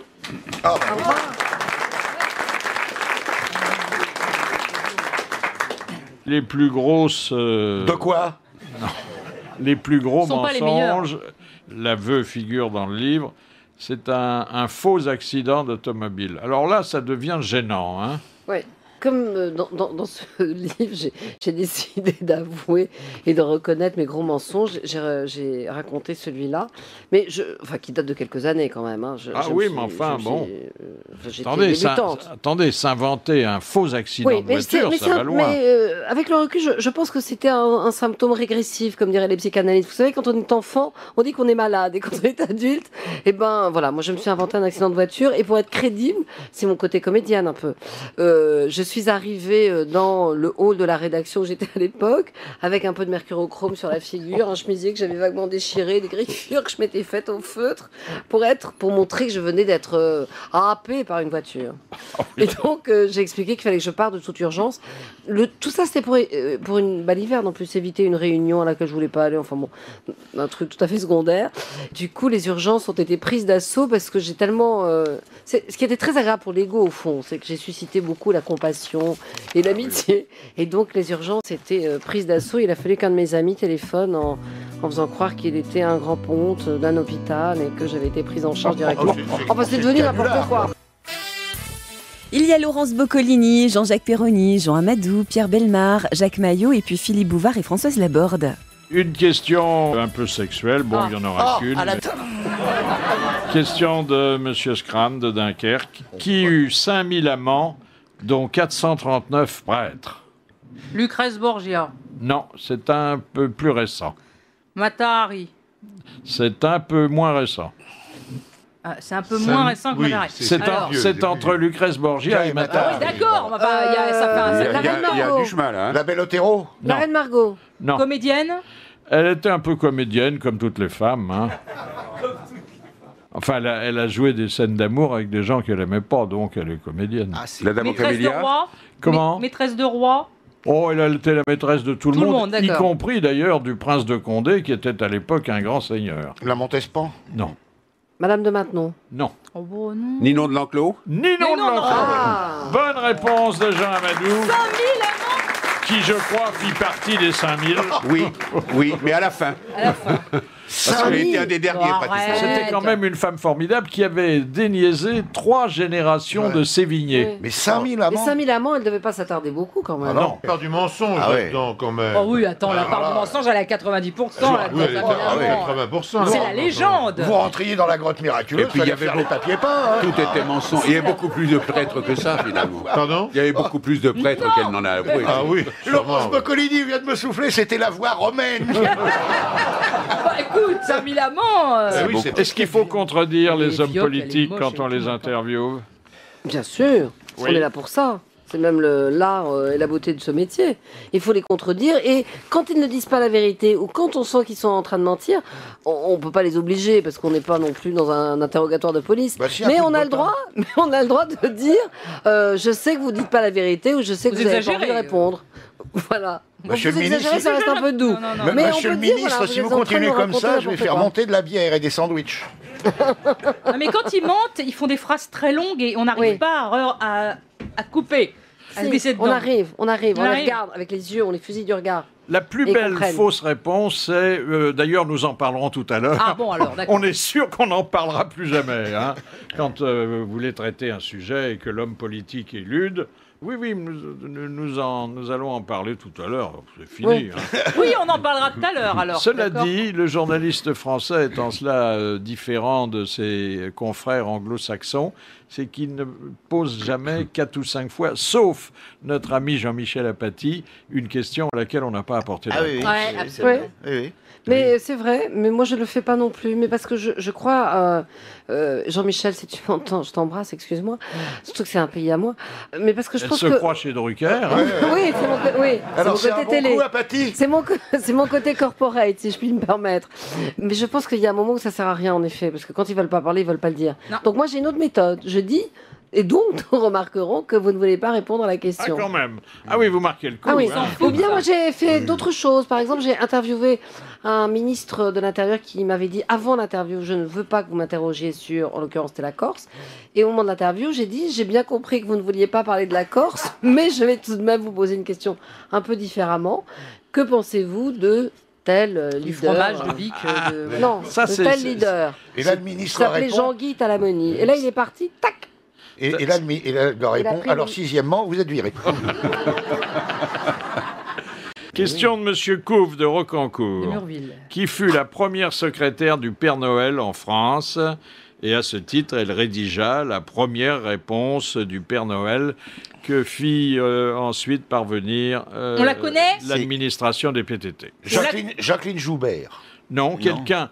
Une qui- préposée des postes à Bordeaux. Non, pas du tout. Quelqu'un qui est devenu célèbre ensuite, c'était un petit boulot de jeunesse. Madame de Gaulle. Non. Anne-Marie Pesson. C'est pas Ménie Grégoire. Non. Non. Alors, c'est quelqu'un qui a disparu aujourd'hui, alors que Ménie va très bien, Jacqueline je vous remercie, qui fut une grande scientifique et qui a laissé un nom dans... Irène Joliot-Curie. Non, non.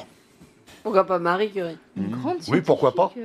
Une grande scientifique. Une grande scientifique. Alors, c'était pas Dalida. C'était pas Françoise Giroud. Non, Non. plus. Elle était scribe. Mais elle se prénommait Françoise. C'est pas Françoise Hardy, parce qu'elle vit toujours. Oui. Elle était quoi? Elle était médecin, entre autres. Entre autres. Françoise Claus. Françoise Dolto. Françoise Dolto. Oh, la maman de La maman de notre cher Carlos. Bonne réponse de Jean Amadou. C'était Bah, pourquoi on n'a pas Françoise trouvé? Pourquoi on n'a pas... Bah si, il a trouvé. Oui, Jean. t'as trouvé, mais on Et aurait elle a dû... fait la première réponse au Père Noël. Oh, c'est beau, c'est beau. C'est bien, c'est sympa, ça. C'est logique, en plus. On aurait dû trouver. Ouais, on aurait dû trouver.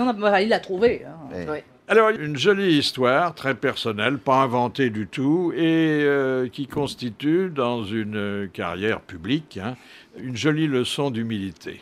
Je sais quoi vous parlez. J'ai trouvé que c'était une histoire formidable. Hein, La- mais il faut la avec raconter Poste, avec la Poste. avec la Poste. Alors, vous êtes malade, hein? Je suis malade, je suis dans mon lit et je trouve, on me montre l'avis du passage du facteur. Le facteur en votre absence. Et là, je me dis, je vais les avoir. Donc, j'appelle la Poste en disant, bonjour, il paraît que le facteur est passé pour me déposer un colis, mais il n'a pas sonné. Ah si, me dit la postière, il a sonné. Ah non, il n'a pas sonné. Et pourquoi? Parce que je suis malade, je suis dans mon lit, donc s'il avait sonné, j'aurais entendu. Donc, la conversation dure un peu. Et elle me dit, est-ce que vous pouvez vous déplacer? Non, je ne peux pas me déplacer, je suis malade. Mais est-ce qu'il peut revenir? Oui, il va revenir. Et elle me dit, bon, très bien, il peut revenir demain. Comment vous appelez-vous? Donc, je décline mon identité, Françoise Laborde, Patin Couffin. Et elle me dit, très bien, il passera demain. Et je lui dis, écoutez, ce qui serait bien, c'est que vous lui disiez vraiment, comme j'ai un peu de mal à me déplacer, qu'il sonne vraiment et qu'il insiste. Et elle me dit, écoutez, le plus simple, c'est que je marque personnalité. Alors, je lui dis, non, n'exagérons pas. Non, vous mettez juste que j'ai du mal à me lever et qu'il attende que j'ai répondu. Elle me dit, mais si, je vais écrire personnalité. Je dis, non, alors moi, je fais enfin bref, oui, non. Et au bout d'un moment, excédée, elle me dit, mais vous êtes alité, oui ou non? Et c'est là que je découvre que c'était personnalité en deux mots et Ça que va c'était très très loin. le langage, en effet, administratif. Et j'ai trouvé que c'était une très belle leçon d'humilité pour moi qui faisais la modeste.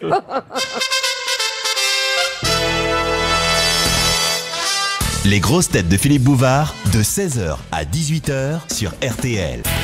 Les grosses têtes sont à la page sur rtl.fr, une page qui leur est d'ailleurs spécialement dédiée, comme toutes les émissions de RTL, pour pouvoir entre autres consulter les archives sonores et surtout les télécharger sur votre lecteur MP3 pour pouvoir les écouter à votre guise quand vous avez le temps. Mais les grosses têtes ne sont pas que sur rtl.fr, elles sont d'abord sur RTL tout court. Maintenant, avec Philippe Bouvard et son invité d'honneur Françoise Laborde pour son livre Ça va mieux en le disant. Vous souvenez-vous d'Hervétis, ça vous dit quelque chose? Ah oui. Non. Alors, on l'avait L'inventeur reçu de la ici. cuisine. L'inventeur de la fameuse cuisine moléculaire, c'est-à-dire c'est un chercheur qui a trouvé d'ailleurs, et qui est doublé d'un amoureux de la gastronomie. Et il se trouve qu'on fête actuellement le 20e anniversaire de la gastronomie moléculaire, mais qu'on fait à cette gastronomie un peu particulière des reproches quant à ses effets sur la santé. Hervé Tiss, bonjour. Oui, bonjour. Alors, vous êtes au courant des accusations qu'on porte à l'égard d'un des porte-drapeaux de la cuisine moléculaire, c'est-à-dire le célèbre cuisinier espagnol Ferran Adrià. Oui, il y a une histoire rigolote, parce que c'est les Espagnols qui se battent. Il y a Santa Maria qui est un chef du terroir, quoi. Alors, je sais pas très bien ce que ça veut dire, mais enfin, lui, il a l'air de savoir. Et puis, il dit que Ferran Adrià empoisonne tout le monde. Alors, est-ce qu'il est jaloux parce que son restaurant est vide et puis l'autre est plein? Je sais pas, mais... Bon, cela dit, est-ce que la cuisine à l'azote n'a pas des effets pernicieux sur l'organisme humain? Vous savez, l'azote liquide avec lequel on fait des glaces, c'est quand même de l'air qu'on a comprimé. Alors évidemment, si vous mettez votre main dans l'azote liquide, elle est congelée, vous donnez une pichenette, ça tombe. Mais si vous ouvrez une bouteille de gaz et que vous mettez une allumette dedans, ça explose aussi. Hein. C'est la cuisine qui fait péter, ça, alors. Oui, mais enfin, on va avoir des explosions, des feux d'artifice. On va arrêter de s'emmerder dans des tables 3 étoiles compassées. Oui, mais enfin, jusqu'à temps que vous arriviez, le gaz restait dans le réchaud. Là, si on le met aussi dans la tambouille, ça change tout. Hein. C'est de l'air. Hein. Il y avait une enquête il y a quelques années sur... on avait dit, est-ce que le hydrogène d'oxygène vous semble dangereux? Puis on avait fait un micro-trottoir, on avait été interviewé des gens. Alors ils disaient, ouais, très dangereux, mais ça veut dire l'eau. Hein. Sauf qu'une goutte de ce liquide terrible suffit à troubler le pastis le plus pur. Non mais, sans rigoler, les additifs, parce que c'est ça dont il s'agit, hein. La gélatine c'est un additif, le caramel c'est un additif, enfin, légalement tout ça est considéré comme additif. Attendez, vous avez des gélifiants, des émulsifiants, tout ça ce sont des ingrédients qui, jusqu'à vous, étaient confinés dans les laboratoires. Hein. Non, parce que la raison pour laquelle... Quand vous faites une mayonnaise, hein, vous prenez du jaune d'œuf. Le jaune d'œuf contient des phospholipides. Ça fait tout de suite plus peur quand on dit phospholipides, parce qu'il y a phospholipideux, 5 syllabes, c'est beaucoup, mais en fait, c'est des émulsifiants. Hein. C'est plus de la cuisine, c'est le salon du bricolage, c'est Pépère, là. C'est infernal.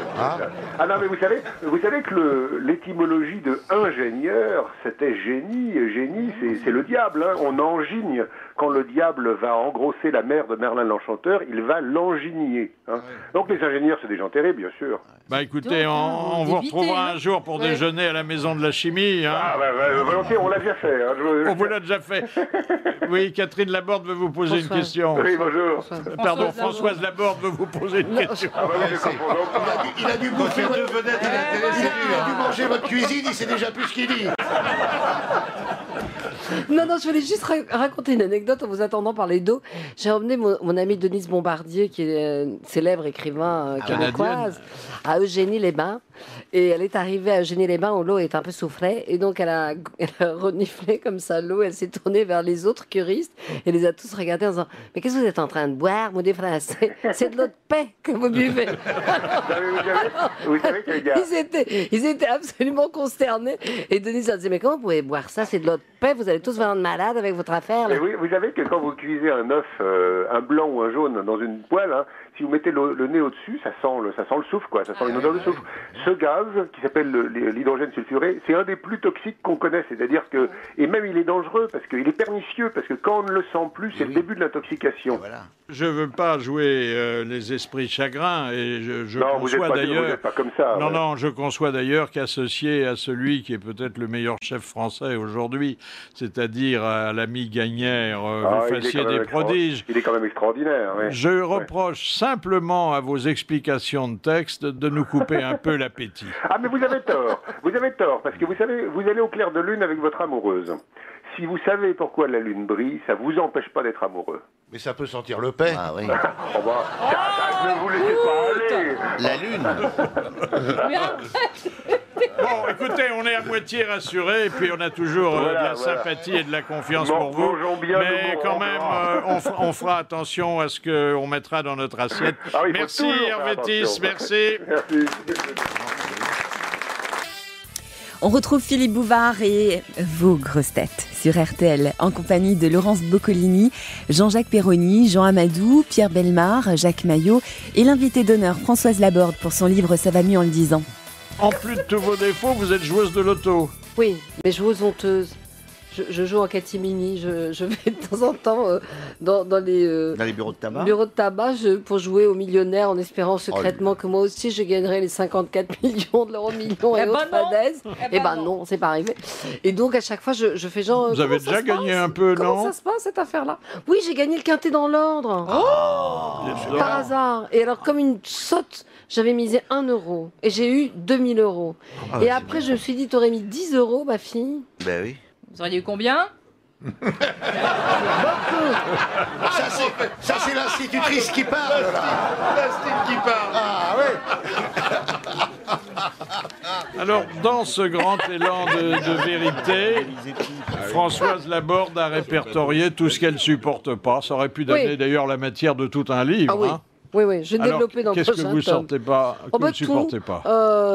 Alors, bon, il y a un classique, c'est-à-dire le côté, quand on va dans les boutiques et qu'on a affaire à des vendeuses, des vendeurs qui vous regardent comme si vous les dérangez dans leur salon, qui sont tous anorexiques, qui vous jaugent comme ça au premier regard. Ça me dérange pas, je fais exprès. Oui, mais moi, ça m'exaspère. Mais et moi, qui je ont vous tous emmène, l'air je fais d'être exprès. tellement occupés et tellement vous les dérangez que c'est infernal. Sauf dans les vraies grandes boutiques de luxe.